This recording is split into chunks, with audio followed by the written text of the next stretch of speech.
بسم اللہ الرحمن الرحیم۔ حقیقی علماء کی نشانیاں۔ یہ واضح ہو جانے کے بعد کہ مختلف علوم خاص طور پر دینی اور آسمانی علوم کو کس طرح سے کارآمد بنایا جا سکتا ہے، بندے کو غور کرنا چاہیے کہ وہ اہم ترین بات جو علم کو خود عالم کے لیے اور دوسروں کے لیے مفید بناتی ہے وہ یہ ہے کہ بندہ اچھے اور قابل تعریف اوصاف کا حامل ہو۔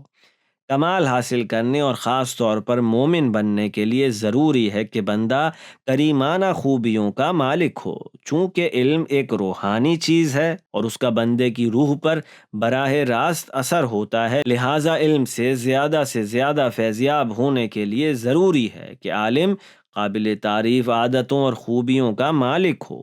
ان خوبیوں والا ہونے کے بعد ہی علم کو عمل کی صورت عطا کرنے کا فرض ادا ہو پاتا ہے۔ در حقیقت ان اوصاف حمیدہ کا بندے میں نظر آنا اس بات کی نشانی ہے کہ بندے کا علم کے میدان میں کیا مقام ہے اور اس دنیا کے حقائق سے اور اپنے وجودی مرتبے کے لحاظ سے مبدأ و معاد سے کس حد تک آگاہ ہے۔ امیر المومنین علیہ السلام اپنے ایک نورانی بیان میں علم کو انسان سے تشبیہ دیتے ہیں کہ جس کے اعضاء و جوارح اور ظاہری و باطنی طاقتیں ہیں، اور ان میں سے ہر طاقت ہر ایک بندے کی ذات میں ایک خاص کردار ادا کرتی ہے۔ اسی طرح سے ان میں سے ہر وصف و خوبی کا علم کے مختلف پہلوؤں سے خاص تعلق ہوتا ہے۔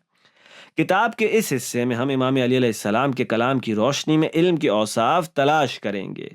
ابو بصیر لکھتا ہے کہ امام صادق علیہ السلام کو یہ کہتے سنا تھا کہ امام علی علیہ السلام اکثر یہ فرمایا کرتے تھے، طالب علم کے لیے کثیر فضیلتیں ہیں، اس کا سر یعنی ان فضیلتوں کا جو سر ہے وہ تواضع ہے۔ اصول کافی۔ پہلی نشانی، عاجزی اور انکساری، تواضع اور فروتنی۔ انسان ایک ایسا وجود ہے جس کی بے انتہا ضروریات ہیں، بلکہ اس کا پورا وجود ہی ایک احتیاج ہے۔ اس کے ساتھ ساتھ اللہ نے اس بات کو پسند کیا ہے کہ انسان اپنی ضروریات کو آزادانہ طور پر ان ذرائع سے پورا کرے جو ان کے لیے لازمی ہو۔ دوسروں کے آگے عاجزی و انکساری کا مظاہرہ کرنا انسان کے وجود کی اہم ترین ضروریات میں سے ایک ہے۔ اگر کسی میں یہ حالت موجود نہ ہو تو وہ خود کو برتر اور دوسروں کی مدد سے بالکل آزاد سمجھتا ہے۔ اس طرح وہ اپنے وجود کے مرتبے اور مقام سے ناواقف ہونے کا اور اپنی حدود سے تجاوز کرنے کا مظاہرہ کرتا ہے۔ امام علی علیہ السلام فرماتے ہیں، علم کا حاصل تواضع یعنی عاجزی اور انکساری ہے۔ جیسے جیسے انسان کی معرفت اپنے وجود کے مرتبے کے بارے میں بڑھتی جاتی ہے، ویسے ویسے اپنے مالک حقیقی کے روبرو اس کی عاجزی و انکساری بھی بڑھتی جاتی ہے۔ امام علی علیہ السلام ارشاد فرماتے ہیں، میں تمہیں عاجزی و انکساری کے بارے میں خبردار کرتا ہوں کیونکہ یہ بزرگ ترین عبادتوں میں سے ایک ہے۔ یہ اللہ کے حضور عاجزی و انکساری سے ہی ممکن ہوتا ہے کہ بندہ اطاعت و فرما برداری کے ساتھ احکام خداوندی بجا لانے میں کامیاب رہے اور اللہ کی نافرمانی سے بچا رہے۔ اللہ اور اس کے بندوں کے حضور اپنی عاجزی اور اپنے حقیر ترین ہونے کا اظہار کرنے سے انسان نہ صرف یہ کہ حقیر اور معمولی نہیں ہو جاتا، بلکہ رسول خدا کے فرمان کے مطابق عاجزی سے عاجز بندے کا مقام بلند ہو جاتا ہے۔ اصول کافی۔ اس خصلت کی فضیلت و اہمیت اتنی زیادہ ہے کہ اگر کوئی چاہتا ہے کہ علم حاصل کرے اور بالخصوص دینی علوم اور ساتھ ساتھ ان فضیلتوں سے بھی فیضیاب ہونا چاہے تو اس کو چاہیے ہے کہ لازمی سمجھتے ہوئے ہر حال میں اپنے اندر عاجزی و انکساری کو بڑھائے۔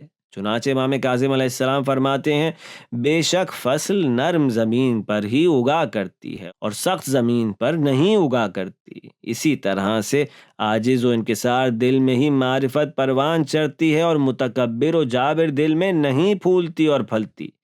اس وجہ سے اللہ نے تواضع و انکساری کو عقل و بصیرت کے حصول کا ذریعہ اور تکبر کو جہالت کا نتیجہ قرار دیا ہے۔ بحار الانوار۔ امام صادق علیہ السلام بھی فرماتے ہیں، جن کو تم تعلیم دیتے ہو ان کے سامنے عاجزی و انکساری کا مظاہرہ کرو، اور ان کے سامنے بھی جن سے تم نے علم حاصل کیا ہے، اور مغرور اور اکڑ والے علماء میں سے نہ ہو جانا جو حق کے سامنے سرنگوں نہیں ہوتے، کیونکہ ایسا کیا تو تمہارے اندر کا فساد یعنی جھوٹ تمہارے حق کو نیست و نابود کر دے گا۔ اصول کافی۔ کیونکہ جب ایک مغرور شخص حق کے آگے انکساری کا مظاہرہ نہیں کرتا تو آہستہ آہستہ اسے یہ سمجھ آنا ختم ہو جاتا ہے کہ مختلف امور کی حقیقت کیا ہے، یا پھر اسے حقیقت کا تھوڑا بہت ہی ادراک ہوا کرتا ہے۔ اس طرح آخر کار اس میں پوشیدہ فساد اس کے حق پر غالب آ کر رہتا ہے، نتیجتاً پھر دوسرے اس کی سچی اور حق باتوں پر بھی دھیان نہیں دیتے۔ اس خصلت کی اہمیت کی وجہ سے امام علی علیہ السلام نے اس کو سر سے تشبیہ دی ہے۔ امام نے فرمایا، اے طالب علم، علم کی کثیر فضیلتیں ہیں اور اس کا سر تواضع ہے۔ انسان کا سر فکر و عقل، ادراکی اور دیگر سوچنے سمجھنے والی قوتوں کے بسیرے کا مقام ہے۔ اگر سر نہ ہو یا سلامت نہ ہو تو انسان کی انسانیت یا تو سرے سے ہوگی ہی نہیں، یا پھر بہت ہی ناقص اور کمزور ہوگی۔ اگر علم کا طالب استاد کے حضور یا اپنے شاگردوں اور دوسرے انسانوں کے حضور عاجزی اور انکساری کا مظاہرہ نہیں کرے گا تو کبھی نہ کبھی وہ ان کے حقوق نظر انداز کرے گا۔ ایسا کرنا اللہ کے حضور عاجزی و انکساری کا مظاہرہ نہ کرنے کے برابر ہوگا۔ ایسی صورتحال میں نہ ہی اس کی عقل جلوہ افروز ہوگی، نہ ہی پروان چڑھے گی، اور نہ ہی اس کی دوسری ادراکی سوچنے سمجھنے کی صلاحیتیں مطلوبہ نتائج فراہم کر پائیں گی۔ اس طرح وہ بہت سے روحانی فضائل اور برکات سے محروم رہ جائے گا۔